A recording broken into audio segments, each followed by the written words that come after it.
Yeah. Here we go. Now, before we start dealing more in detail with the Markov chains in continuous time being the basics of queuing systems, which is what we will get to next week probably, we need to establish a couple of properties of the exponential distribution, which will then help us establish the dynamics of such systems. Now you recall that we have actually taken the exponential distribution as the basics of the Poisson process, and it helped us to establish the Markov property because of its memorylessness. And now we would like to see how this behaves if the process is allowed to jump here and there with exponential distribution ticking underneath. For example, suppose you have a server and you know that requests are incoming on the server with some intensity according to an exponential distribution, and this server has, well, one serving instance and a queue, and this serving instance can process the requests according to some distribution, and if this distribution is exponential with some given intensity, then we can compare what's the intensity of inflow and the intensity of outflow, intensity of processing, and then we are able to establish the dynamics of that process.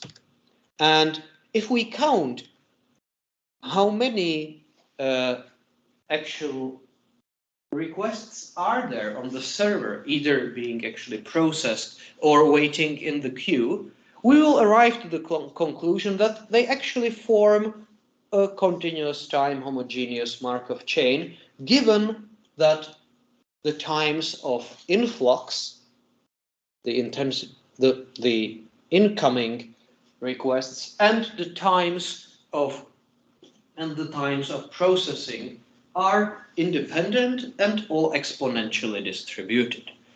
And you can imagine that, for example, if you have one request being processed and 1, 2, 3, 4 requests being stored in the queue, so you have altogether 5 requests in the system, what can happen? Either this request gets processed, falls out, and we get one less in the queue, they just hop in the queue further, and one is getting processed, or there is one request arriving and it is put in the queue.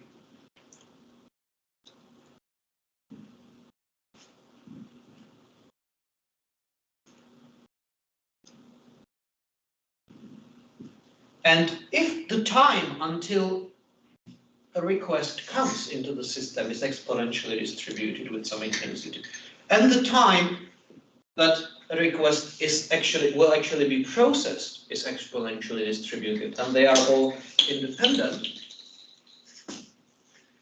at this point we have basically competing exponential races. It's called an exponential race when we have two exponential distributions competing with each other. Which of them will be first? Whether it will be the processing distribution, decreasing the number of objects in the system, or whether it will be the arrival distribution, increasing the number of objects in the system. Does it make sense? Now the trick is that the exponential distribution is by itself memoryless, so at any point there is either a new arrival or a processing, we can just restart the clock and start counting anew. This helps us to establish the Markov property of such a description, and at the end helps us actually to find its matrix of jump intensities, and if we have the matrix of jump intensities, we are able to find the stationary distribution. We are able to find pretty much anything we like. Now, suppose we have n requests in the system. One is being processed and n-1 are waiting in the queue. So at time t, the value of the process is n. Yeah, we are counting how many requests are there in the system at a given time. So at time t, it is n. If the processing runs on exponential clock, let's say s, and the queue runs on exponential clock, let's say t, then what are we interested in? We're actually interested in which of those two ticks first. And if we are interested in the times until first of them ticks, then we are actually observing their minimum, right? And at this point, where either an arrival or processing ticks, we restart the process, and we want to establish how long actually this period is. Yeah, how long does it take until first of those things happen? Yeah, for example, if we have the processing running exponentially with the expectation of, let's say, 5 milliseconds, and the incoming requests run also exponentially, let's say, with the expectation of 10 milliseconds, then how to use this information to find out how often something happens, be it a processing or an arrival. There is two different things which can happen: either the number of items in the system increases or it decreases, and we want to find out how does this work out. Now, finding such distribution, observing two or more concurrently running exponentially distributed variables is called observing the exponential race.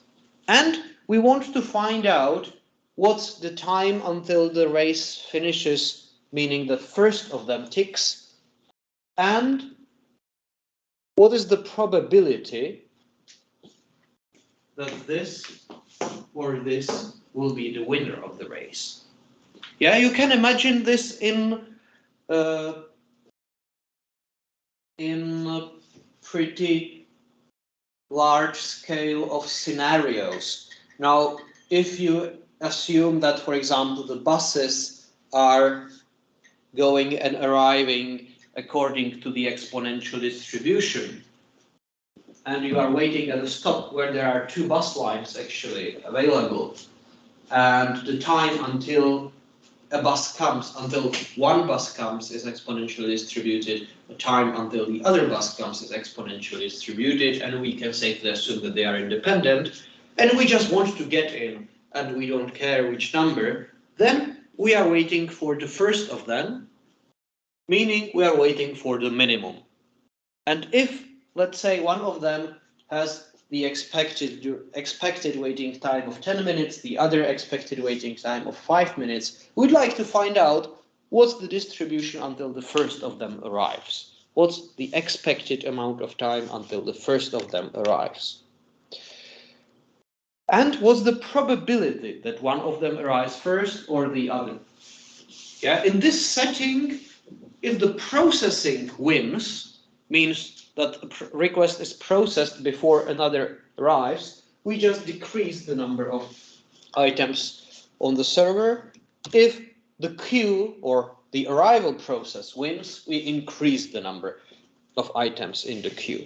This is just a natural representation. This is actually a type of a birth and death chain where at any given moment we can just jump by one step up or one step down.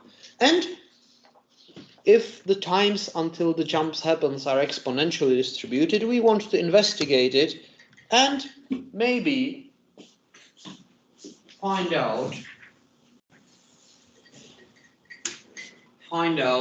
how it works out. So, first, a small lemma which you would be able to prove yourselves pretty simply. Suppose we have two exponentially distributed random variables, t and s. Suppose they have parameters lambda and parameters mu. And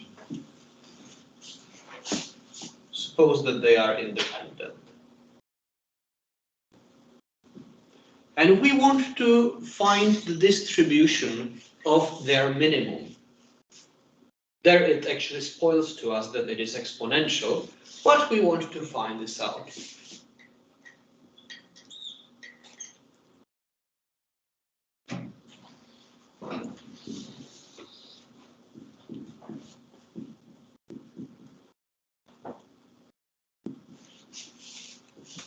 Now, how to prove this?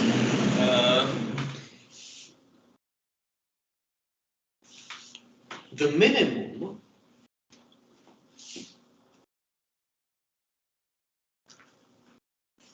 actually is best viewed when talking about the probability that it exceeds some point. Well, the probability that the minimum of S and T will be larger than, let's say, some small real T. What does it mean that the minimum of S and T is larger than T? Equivalently. How can we rewrite that?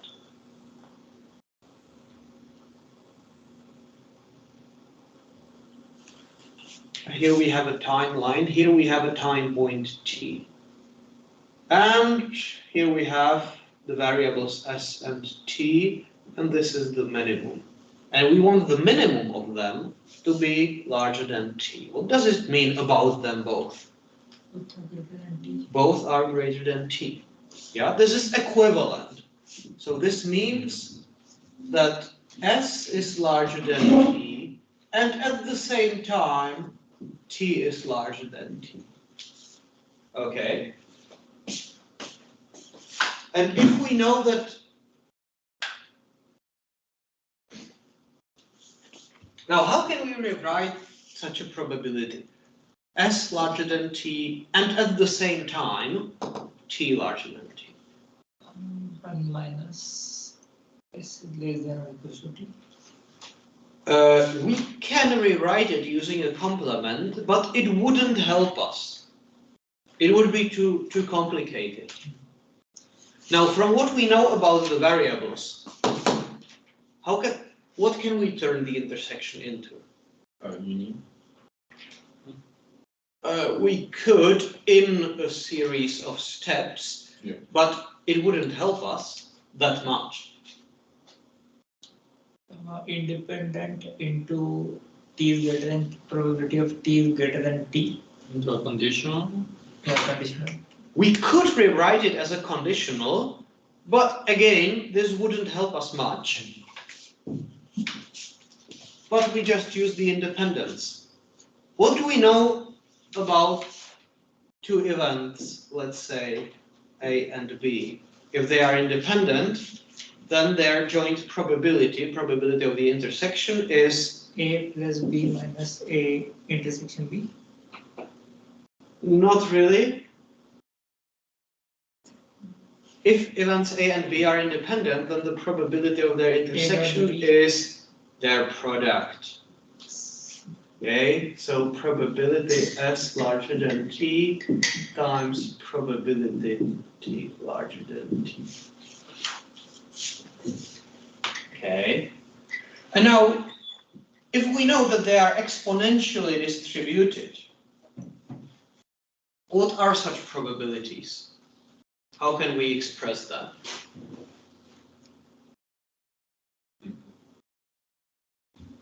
S is exponentially distributed with parameter mu, T is exponentially distributed with parameter lambda.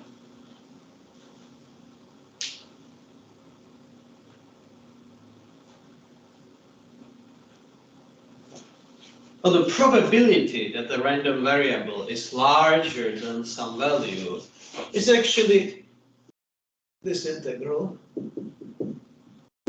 right? And because they are exponentially distributed, the integral from t to infinity of the density of t, let's say x dx.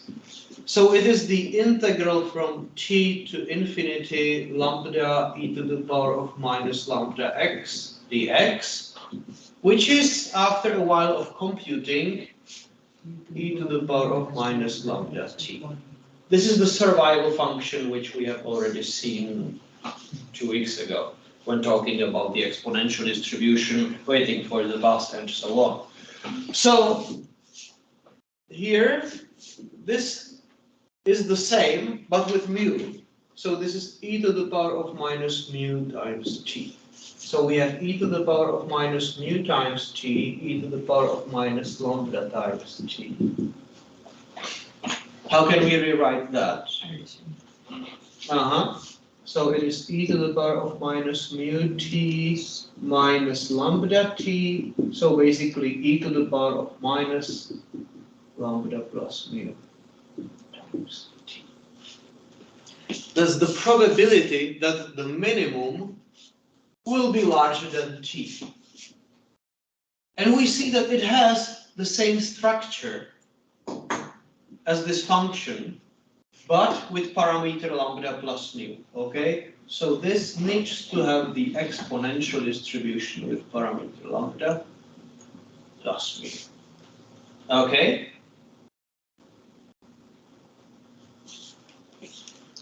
Does it make sense?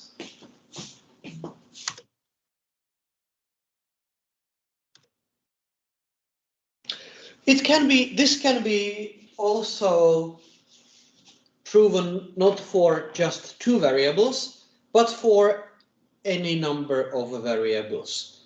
If we have just n exponentially distributed variables, then the minimum of them is exponentially distributed with the sum of their parameters.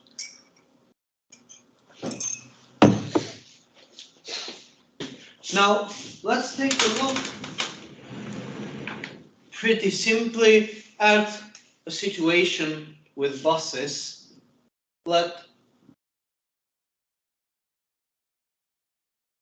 S have the exponential distribution mu and T the exponential distribution lambda, with expectation being 10 minutes for S and expectation of T being 5 minutes. And we want to find the expectation of the minimum of S and T.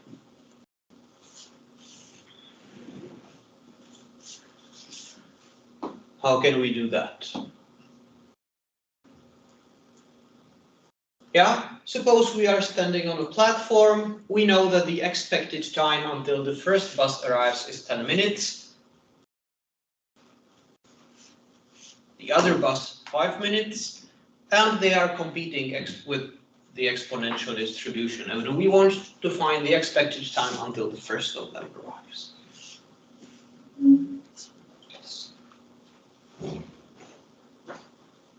Now, what do we know about the expectation of the exponential distribution? Do you recall? How is it related with the parameter?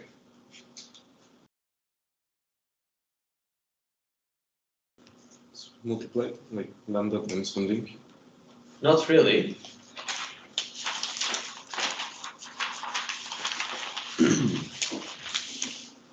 Exactly. Summation. Now that's the definition of the expectation for a discrete case. But concretely, for the exponential distribution, do you recall? If we have the exponential distribution with parameter lambda, let's say, what is the expectation?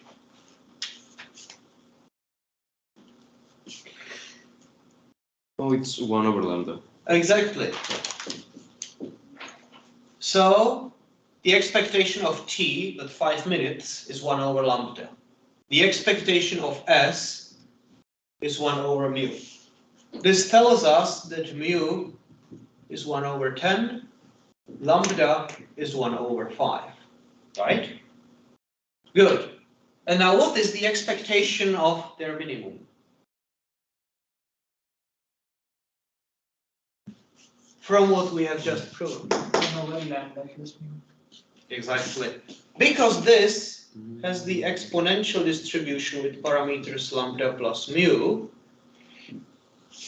then this expectation is 1 over lambda plus mu. So 1 over, and now 1 over 5 plus 1 over 10.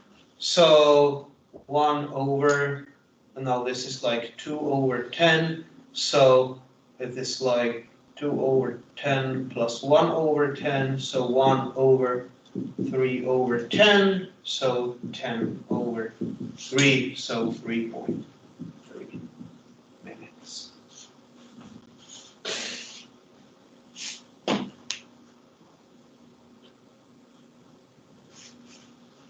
Yeah, so when we do not care with which bus we actually leave, and we assume that they come independently, exponentially distributed, the time until the first of them comes is smaller than both of them, right? We do not care which of them, just hop on the first one. Makes sense? Mhm. Okay, now what about the maximum?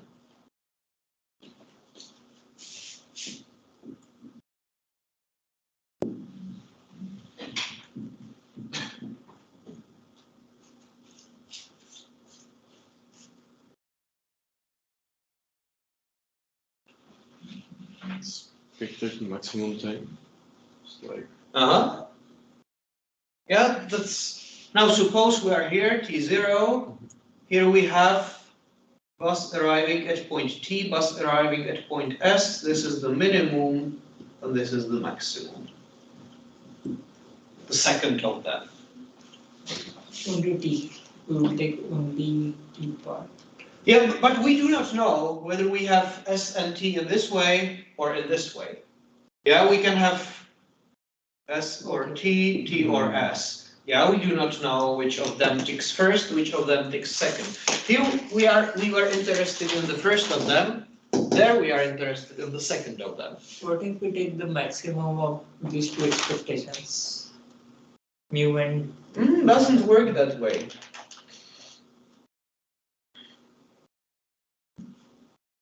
Now, what happens if I add the maximum and minimum together?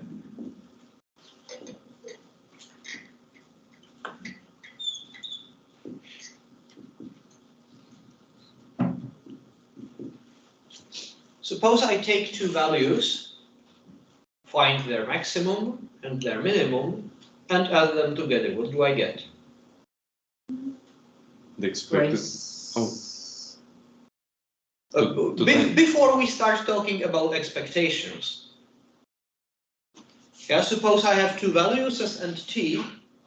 They don't even need to be random variables, those can be just real numbers. And I add their maximum and minimum. What do I get? Price minimum plus max. S plus T. That's just S plus T, right? Mm. It doesn't matter, if S is larger, then I have S plus T. If T is larger, I have T plus S, which is at both points the same. And this actually means that the maximum is S plus T minus the minimum. right? If I take this equation, subtract minimum from both sides, and then if I apply the expectation, then from the linearity of the expectation, I get that the expectation is the expectation of x plus expectation of t minus the expectation of minimum s and t. So this is actually 10 minutes plus 5 minutes minus 3.3 minutes, giving us 11.66 minutes.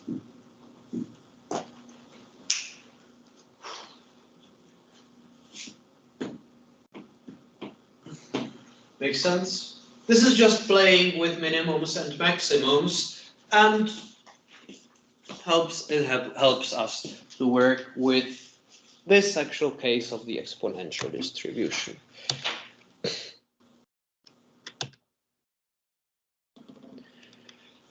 Now, if we wanted to find the distribution of the maximum,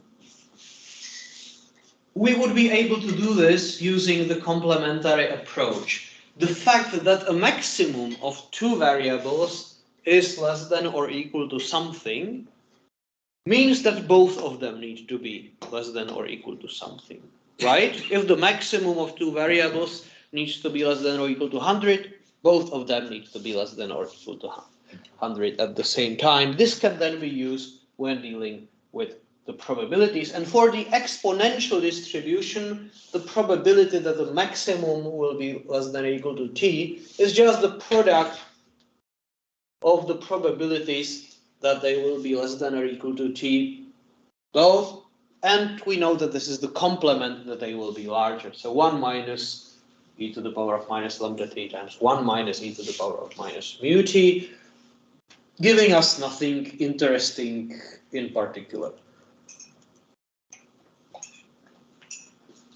But we will actually use it at some point later. Now, it can be shown that we can actually find out the probabilities that t will win or s will win. Yeah, if we are standing on the platform, we might be interested in what's the probability that either bus S comes first or bus T comes first. We know that bus T has shorter waiting time, so we might think that the probability that it will come first will be smaller. No, sorry, will be larger. And it can be proven that it actually is simply taken as either lambda or mu divided by lambda plus mu. So lemma for S with exponential distribution with parameter t, t with exponential distribution with parameter lambda independent. The probability that S will be less than t is mu over lambda plus mu. The probability that t will be less than S is lambda over lambda plus mu. This is the probability of winning the exponential racing. Now, proving this is again not that hard. The probability that S is less than t means just if here we have t's, if here we have s's, it means integrating the joint density, which is the product of marginal densities because they are independent, over such values where S is smaller than t. So if S is 1, then t needs to be larger. So this is basically integrating over this area. Yeah. So it is a double integral, t going from 0 to infinity, and let's make it the other way around. S going from 0 to infinity ds, and t going from s to infinity of the joint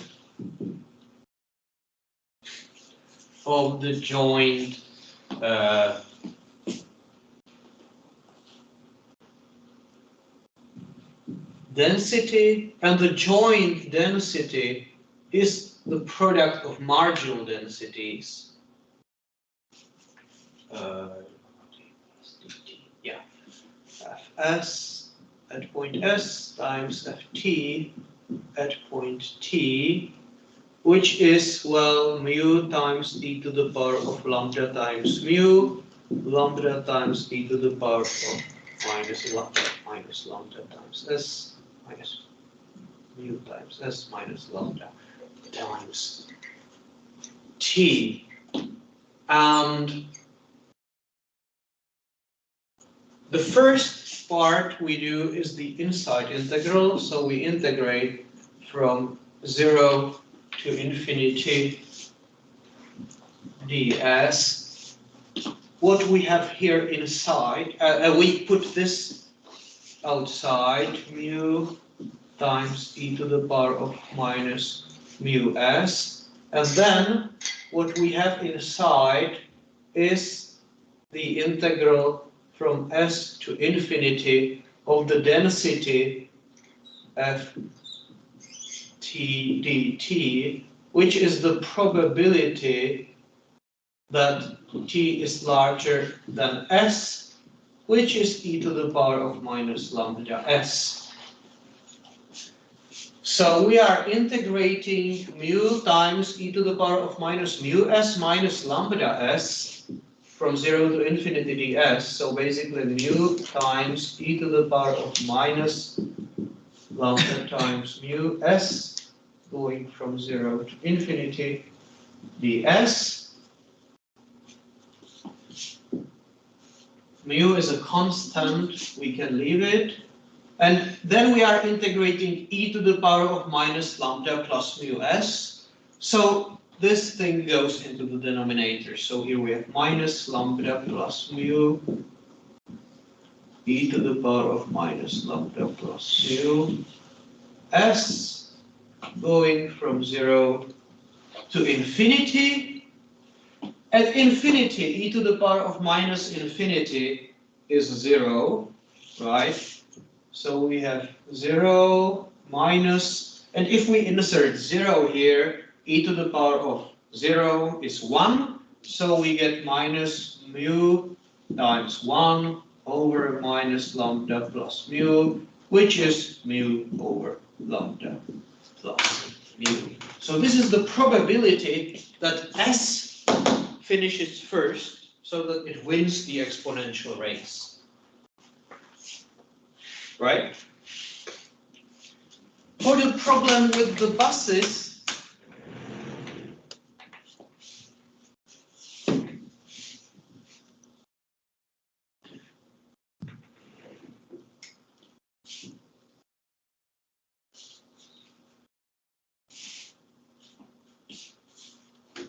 so this concludes the proof. Finding the other probability goes by completely the same, and you can see that they add together to 1, right? So they are complementary to each other. It cannot happen that they both finish at the same time because of the continuous nature of the exponential distribution, right? If you would be doing such a race in a discrete time, for example, if there would be two people rolling a dice simultaneously in given tempo, For example, every 10 seconds they would roll a dice, and they would be racing until the first of them gets a 6. Then it can happen that they will get 6 at the same time, for example, in the 5th roll. Yeah? Not that much in this way, not that much in the continuous world. Yeah? Here in the exercise with buses, the probability that the slower bus for which we needed to wait longer is, well, mu over lambda plus mu. We know that lambda plus mu is 3 over 10 and mu is 1 over 10. Yeah, that's 1 over 10 over, and now 1 over 5 plus 1 over 10. So 1 over 10 divided by 3 over 10, which is 1/3. And probability that the faster bus comes first is, well, lambda over lambda plus mu. So 1 over 5 over 3 over 10, which is 2 over 3. Does it make sense?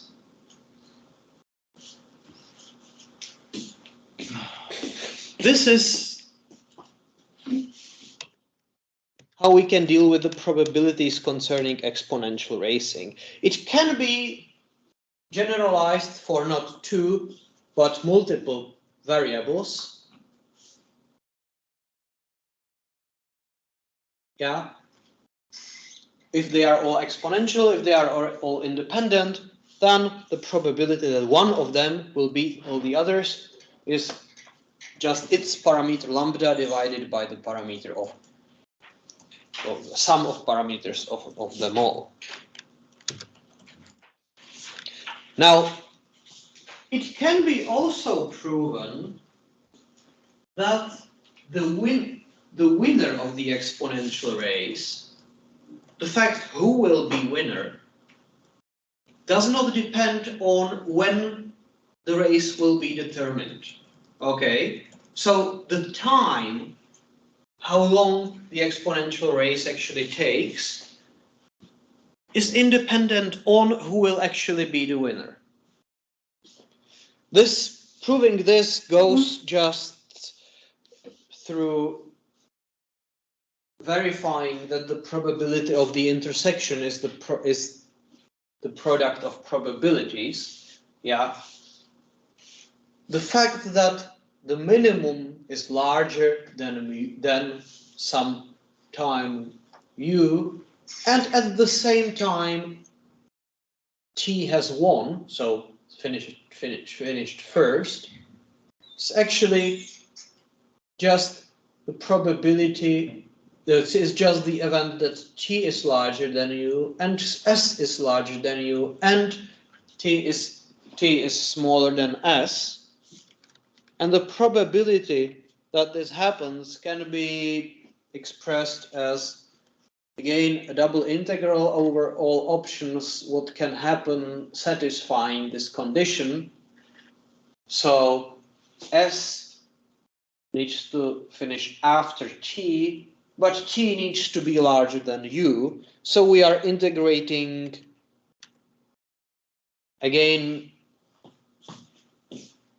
the joint density, which is a product of the marginal densities, and after a while of integrating, we will get that it is actually, you can go through that yourselves if you like, it is actually the product of the probabilities. So going back to the basics, verifying whether two events are independent boils down to finding whether the probability of their union, of their intersection, is product of their probabilities. And in this case, we are talking about the independence of the length, the duration of the exponential racing, and determining who will be the winner.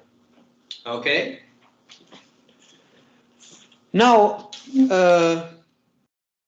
again, this can be generalized for multiple variables, there are not just two variables competing, but n, then again, the time when the race is finished and the fact who is the winner are independent. And this leads us back to the queue. Yeah, suppose there are requests incoming over and over with the exponential distribution with some parameter lambda, and if the server isn't actually empty, it is busy processing the requests and getting them from the queue one after another with intensity mu, and the duration between every tick until something happens is exponentially distributed with parameter lambda plus mu. Yeah, if the process is in some state, let's say as there are altogether 4 objects, 4 requests on the server, 1 is being processed, plus 3 are in the queue. So the time until something happens is determined by the exponential distribution with parameters parameter lambda plus mu. And after this time is up, with probability mu over lambda plus mu, there is one less request in the system because the processing power has won this race, so it processed the one which is there and they hop to the left. And the value of the process decreases. Yeah, there are not 4 requests in the system, but 3. Or the incoming process wins. It beats the processing, it adds 1 more to the queue, and instead of 4, there will be now 5 requests in the system, and this happens with the probability of lambda over lambda plus mu. Okay? So such a queuing system can be imagined pretty simply. There is an exponential clock ticking going in random intervals, exponentially distributed with parameter lambda plus mu. And each time it ticks, something happens. Either the process increases or decreases. Each time either increases by 1 or decreases by 1. Okay?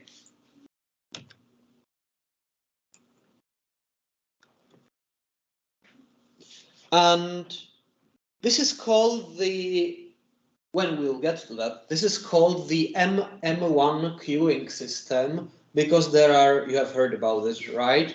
Because there are there are exponentially distributed arrivals, meaning they have the Markov property, that's the first M.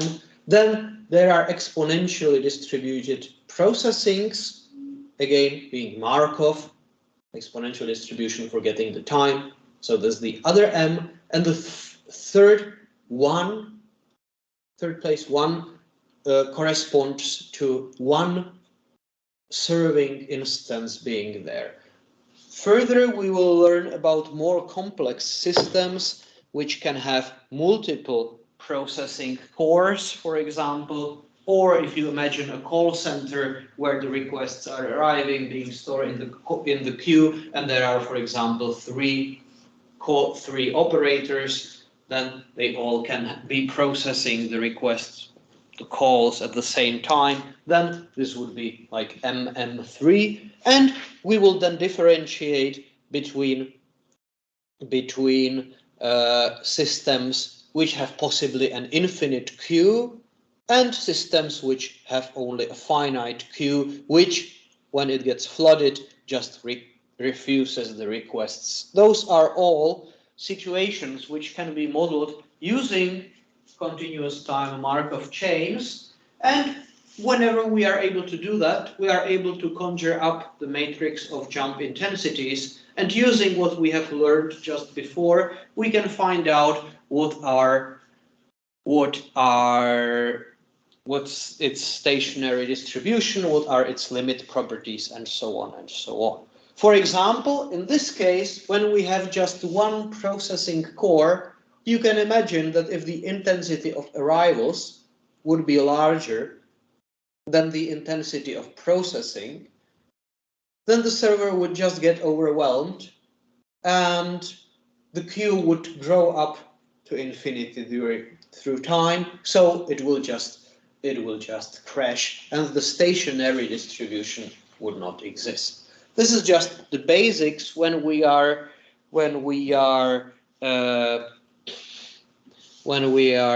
establishing the theory behind the queuing systems, as in they being continuous time Markov chains. Now you can imagine that if either the queue or the incoming process or the processing wins, the clock of the process gets restarted because of the memoryless property of the exponential distributions. So at any point there is a hop in the system, either one step up or one step down, the clock is restarted, guaranteeing us the Markov property. And the remainder of the clock, when restarted again, is exponential with the corresponding parameters. So anytime there is a tick in the system, there is a change in the system, everything gets restarted and the race starts anew.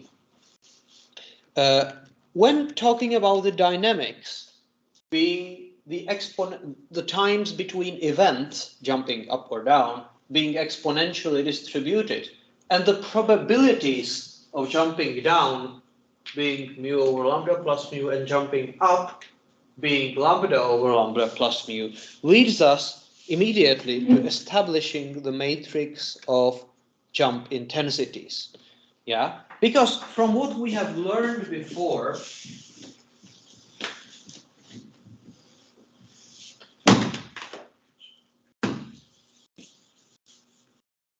we have learned that the time of staying in a state of a continuous time Markov chain is exponentially distributed with parameter minus qii. And the probability of transitioning to other states,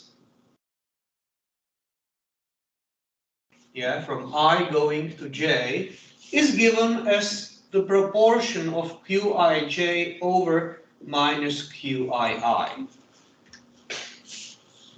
And in this case, in this particular example, we know that the exponential distribution of staying at any point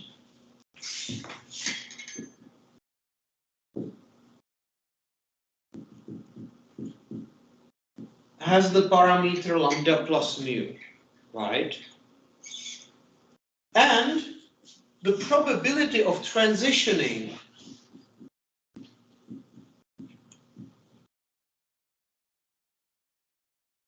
from I to I plus 1, meaning that the Q1 is lambda over lambda plus mu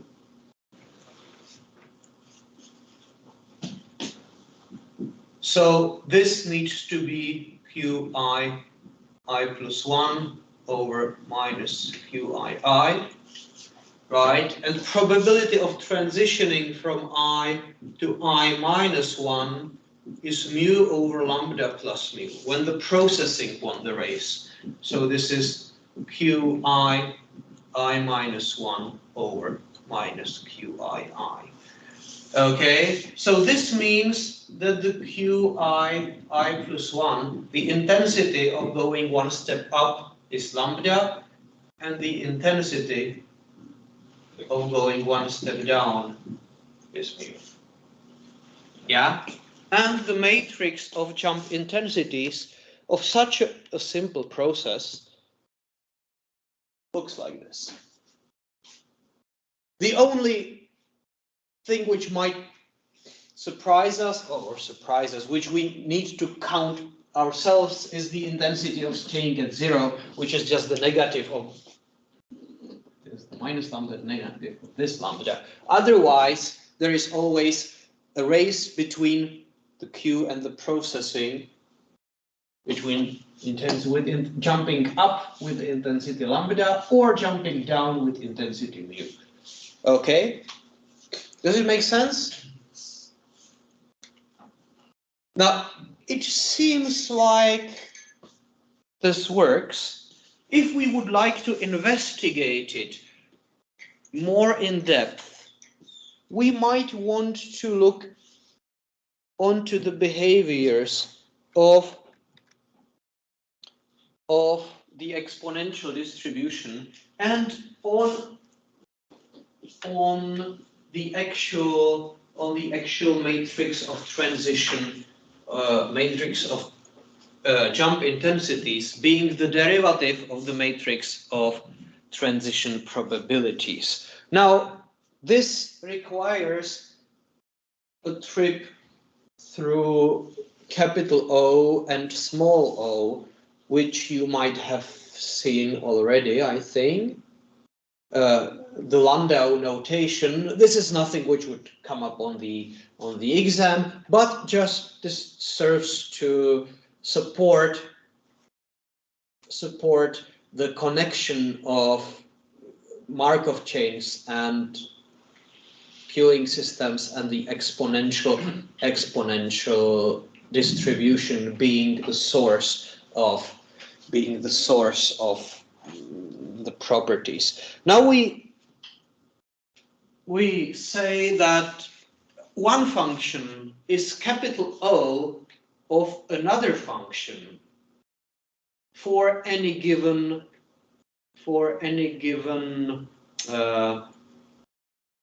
region around a point, if the first function can be majorized by the other function. This basically tells us that the limit, if we approach our given point, of the fraction of the two functions is finite. That's the capital O. If we want to be talking about the exponential distribution, we want to be talking about the exponential function. And we know the exponential function from what we have seen before and from what you know from the basic calculus can be written using a Taylor expansion as sum k goes from infinity x to the power of k over k factorial. So first we have x to the power of 0 over 0 factorial, that's 1. Then we have x to the power of 1 over 1 factorial, that's x. Then x to the power of 2 over 2 factorial, and so on, and so on, and so on. And for inserting minus lambda t corresponding to the survival function of the exponential distribution, we get that it is 1 minus lambda t plus something which can be majorized, by t squared, for t being sufficiently close to 0. And if we take a product of survival functions of two exponential distributions, we get 1 minus lambda t plus something which can be majorized times 1 minus mu t plus something which can be majorized by t squared, altogether giving us 1 minus lambda plus mu times t plus something which can be majorized. For t being small, we can say that this product behaves about as this linear function. Now that's the capital O notation. The limit of the functions f and g, so the functions which we are investigating and the function with which we are majorizing is finite. If we can assume that if we instead want the limit to be actually 0, then we are talking about small o notation. And by the same logic, we can find out that e to the power of minus lambda t can be just written as 1 minus lambda t plus o of t, being something small when compared to t, when t goes to 0. And the product of the survival functions is again 1 minus lambda plus mu times t plus something negligible when t gets smaller. So basically it can be, we can safely say that it behaves when t is sufficiently close to 0, similarly as to just a linear function. Now, this helps us finding out the probabilities that in a near future, when the system is in some state, there will be either 1, 2, or more requests, or 0 requests incoming, or processings being done, and so on.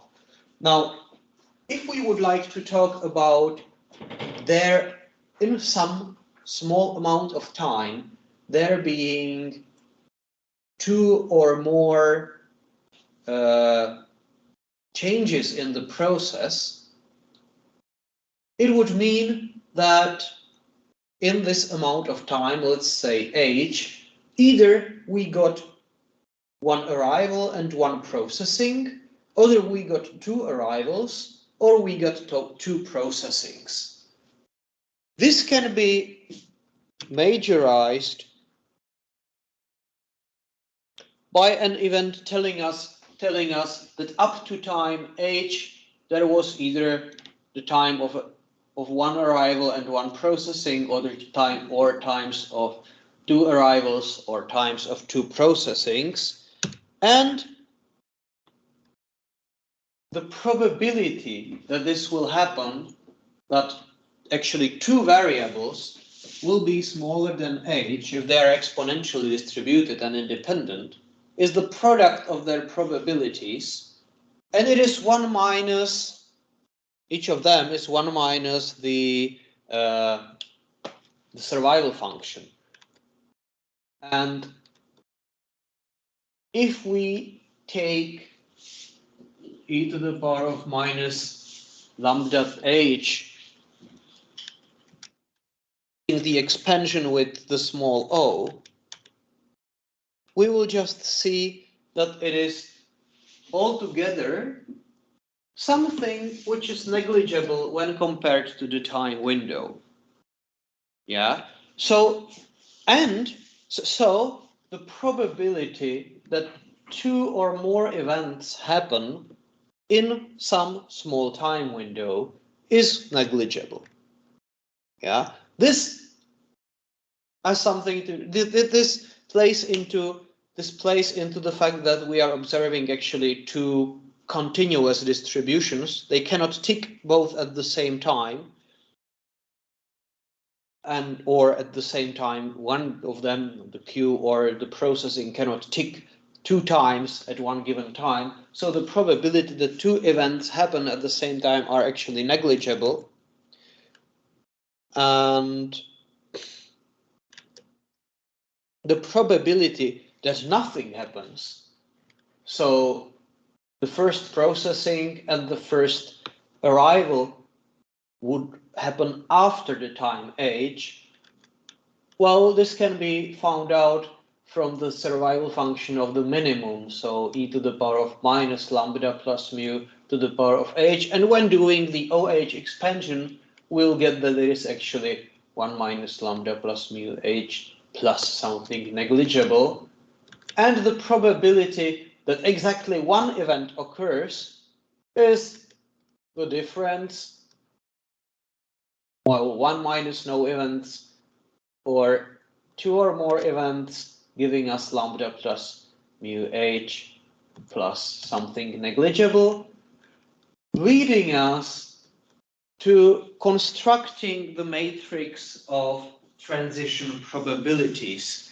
The probability that in amount of time h, at least 2 events happen, so the process changes by 2 or more, is OH, meaning that it is negligible when compared to H. The probability that the process will jump one step up in time amount H is the sum of the probabilities that it jumps there just by doing one tick, or that it jumps there by doing more ticks. But the probability of doing more ticks in a small amount of time is OH, and the probability of hopping up by 1 is just the probability that the incoming process has won the race, and we have exactly one event, and because they are independent, the probability that the incoming process won over the processing process is, using what we learned about the exponential race, lambda over lambda plus mu, and the probability that we will have exactly one event is lambda plus mu h plus something negligible. So they cancel out and give us lambda h. So that's plus something negligible. So this is the probability that the process will jump one step up, lambda h. The probability that it will jump one step down is mu h. And the probability that nothing will happen is 1 minus lambda plus mu h plus something negligible, from what we have just seen. So this is how the matrix of transition probabilities would like, if I would look, if I would draw it for h small,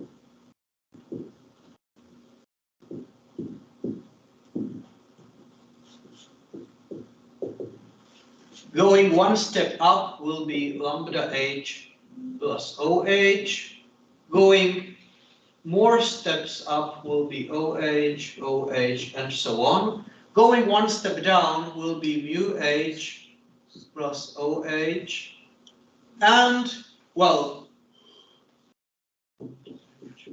OH. And staying will be 1 minus lambda plus mu h plus OH.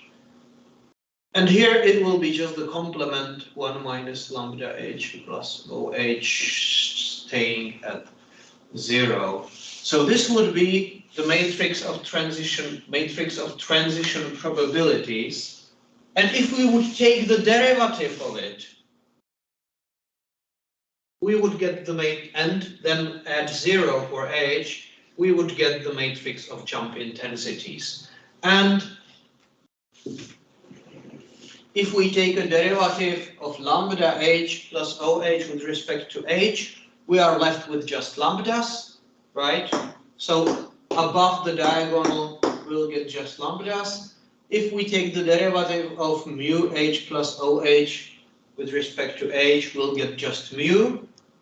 So below the diagonal, we just have mu's. And if we take the derivative of 1 minus lambda plus mu h, the 1 gets derived to 0, then we are left with minus lambda plus mu plus something negligible, and for h being 0, it gets us exactly the matrix of jump intensities. Yeah, P 0, which is, well, minus lambda, lambda, mu minus lambda plus mu, lambda, and so on and so on. So this looks like a tri-diagonal matrix. Yes? In the 0, 0 and 1, 1, in the cell 0, 0 and 1, 1, so why they are different and not the same? Yeah. For 1,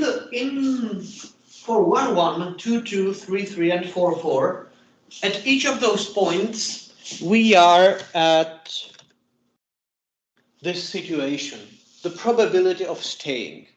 Yeah.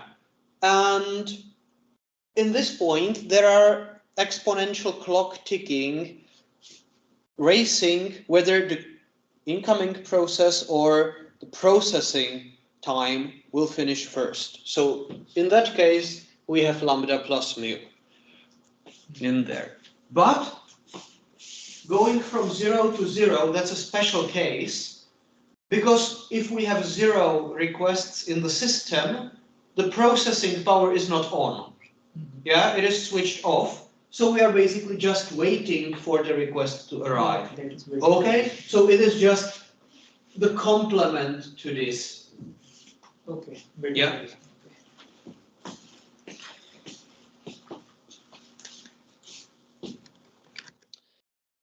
Yeah, and if we take the limit, basically take the derivative, we'll get the individual parts of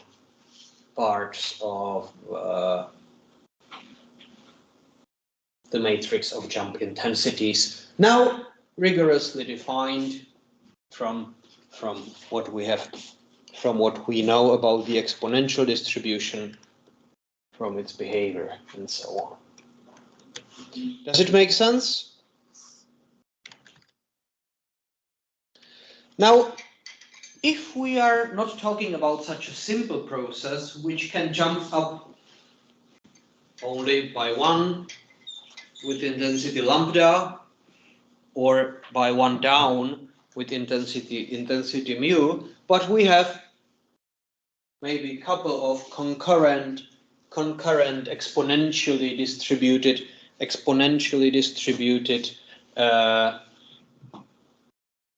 variables. What we need to do is just think about the individual exponential race taking place among the individual clock which keep ticking for the process.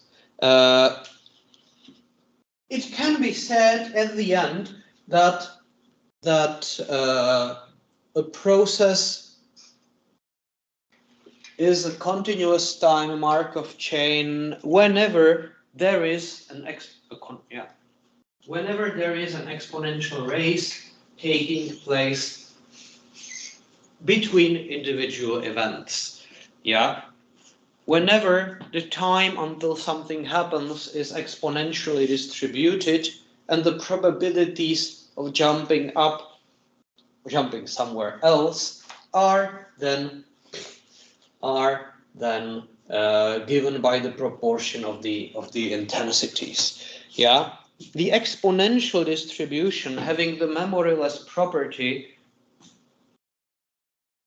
then is sufficient to satisfy the Markov condition. Yeah, so the fact that it forgets the history plays into our cards when we want to verify that the Markov condition is actually held. Yeah. So does the process run? Well, we actually start somewhere, generate a random time skip, exponentially distributed, where the exponential distribution has such a parameter which is just the sum just the sum of intensities of the concurrent exponential clocks where we actually might jump. And then we move the clock forward by this time and jump to any of the other states by just probabilities given by the fractions of the intensities. And then repeat, go forward, go some time forward, then again make a step, make a time skip, then make a jump to a different state, and so on and so on. Yeah, so for this birth and death chain, it's called, such a chain is called birth and death. If we can only jump one step up and one step down, we can think about it as a continuous time Markov chain with intensities of jumping one step up being always lambda and intensities of jumping one step down being always mu. We will later see how the stationary distribution can be computed for such a problem, and what are all of the applications of such a simple queuing system with exponentially distributed incoming times and exponentially distributed processing times on one core. Okay? Does it make sense so far? In the remaining time, I would like to take a look at exercise 10.1. Take a look how the exponential race can be visualized in a process which can be hopping back and forth, but in a pretty simple situation. Suppose we have a system with two modules.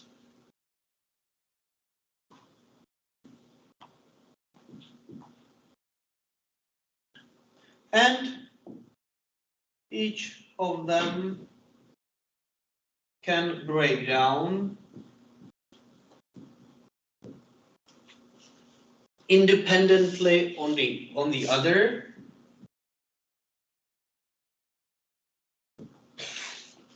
With failure time or time to failure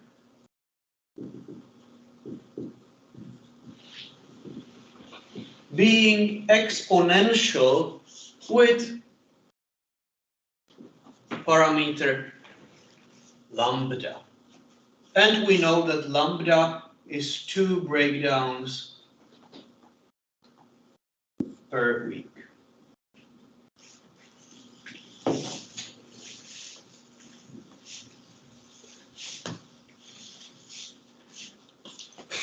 And broken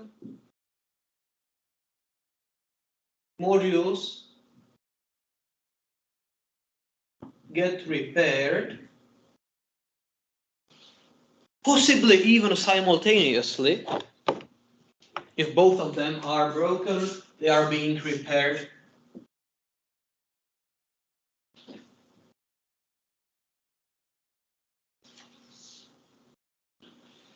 Also independently,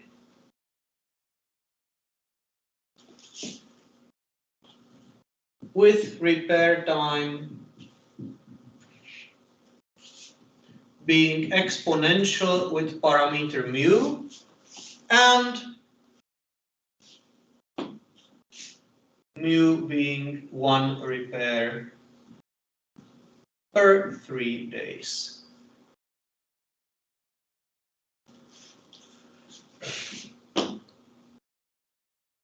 It should be 2 by 7, right? Yes, this is actually 2 breakdowns per 7 days. If we want to keep the same units, which will only be sensible.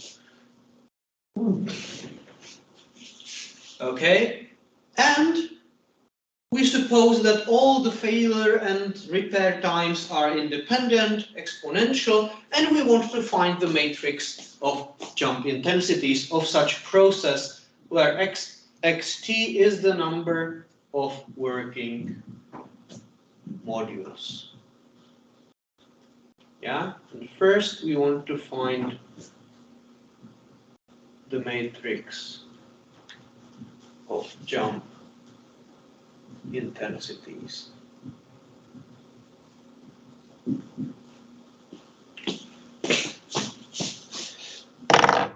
So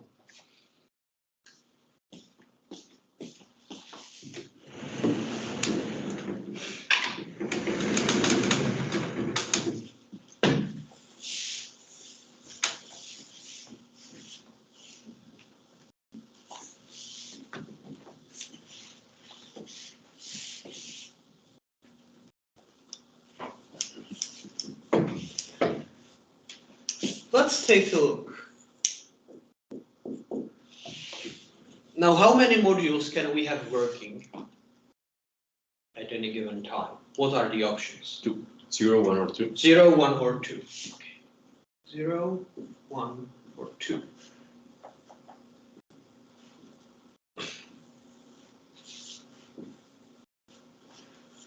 Now let's start with the easiest thing to imagine. Suppose we have 2 working modules. What is the intensity of jumping to 1 working module? 1 over lambda, which is... No, that's the expectation until one of them gets broken down. Mu. Sorry. Now, if we are at this situation, we have 2 working modules. And we are waiting until first of them breaks down.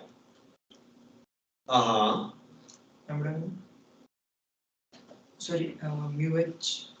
Mu is the repair time. Suppose we are here at 2 working modules, so we don't need to be repairing anything. So mu does not come into play. We have 2 modules, and we are waiting for first of them to break down. So we have 1 module which has the lifetime exponential with parameter lambda, and the second module with its lifetime exponential with parameter lambda. We are waiting for first of them to get broken. How can we talk about the time until first of them gets broken? What's that actually? Minimum of those. This is like T1, T2. First of them gets broken at point minimum T1, T2. And how is it distributed? Exponentially with parameter lambda plus lambda. So 2 lambdas. Okay. So the intensity of hopping from 2 to 1, 2 working module to 1 working module, is 2 lambda. Yeah, exponential raise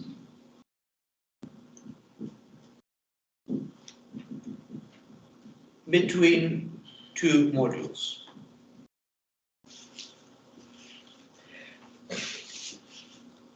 Now, if we'd like to fill in the rest of the row,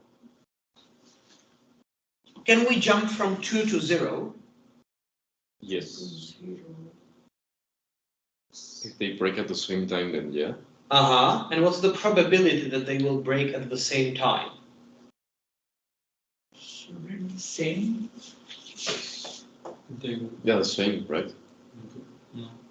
No, it's continuous distribution. They won't. Yeah. So what's the probability that they break exactly at the same millisecond? Cannot happen. Those are continuous distributions. Okay. So this is what I have been showing you with this small OHs. It might not have been that apparent. So, but the probability that of making not one but two jumps in small amount of time is negligible, meaning the intensity of hopping by two steps needs to be 0. Yeah. Cannot have more than one event simultaneously.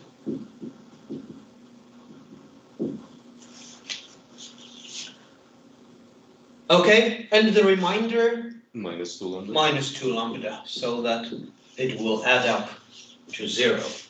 Great. And the same goes for the repairman. If we have 0 working modules, there are two guys, one of them is repairing the first machine, the second of them is repairing the second machine. They are doing their best and competing with each other, basically doing an exponential race between the two of them. So the intensity of hopping from 0 modules to 1 working module will be 2 mu. 2 times mu.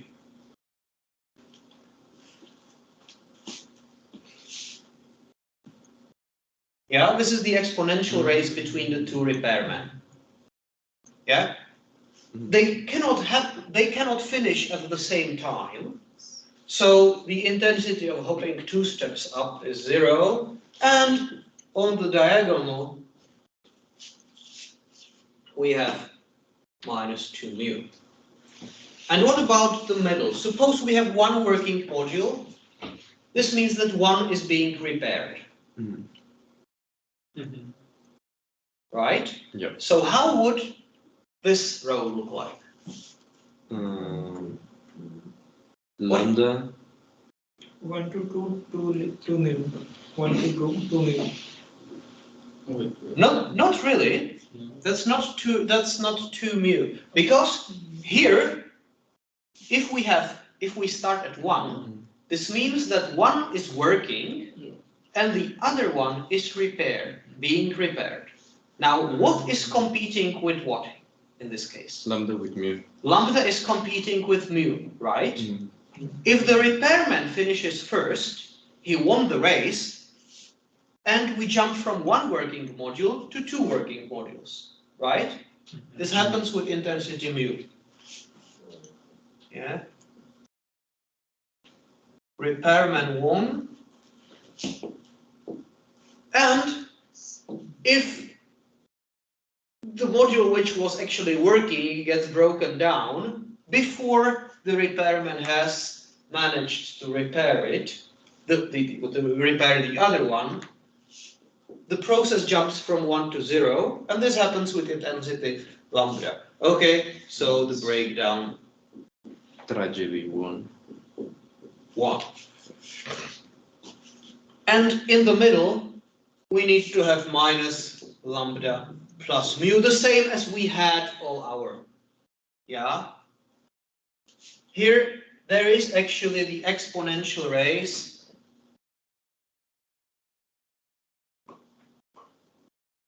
between failure and repair. Right? Good. And from this matrix, we can basically conjure up anything we'd like about the process. Yeah. But we are out of time, so we leave this for Monday. Okay.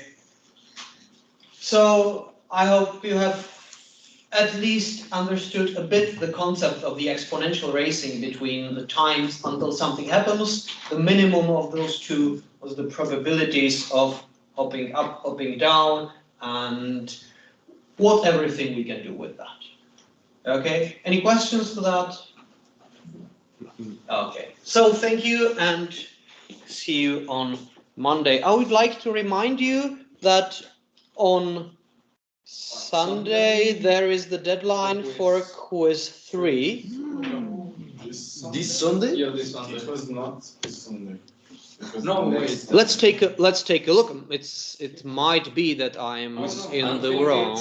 I think it's from this one to the next. With Next. quiz and homework or just quiz? No, quiz. Oh, okay.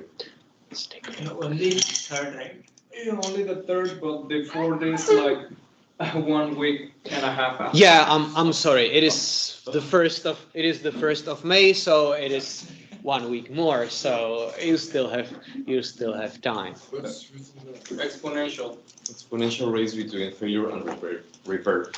Exponential.